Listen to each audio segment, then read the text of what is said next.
Hazrat Ubaidullah heard from Hazrat Abu Huraira radiyallahu anhu and Hazrat Zaid bin Khalid radiyallahu anhu, and the both stated, while we were in the company of the Prophet sallallahu alaihi wasallam, a man got up and submitted.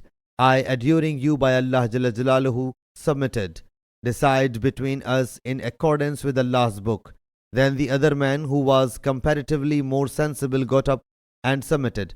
Decide between us as per Allah's book, and allow me to present the case first. He sallallahu alaihi wasallam thereupon said, Speak. He submitted, My son was a wage earner with him.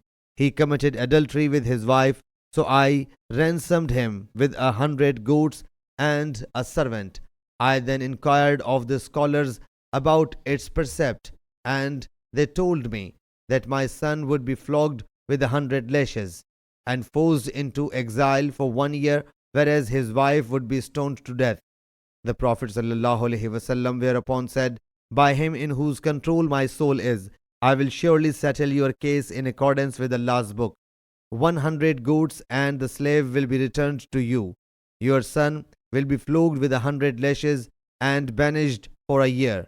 O Unas, go to that woman. If she confesses, stone her to death.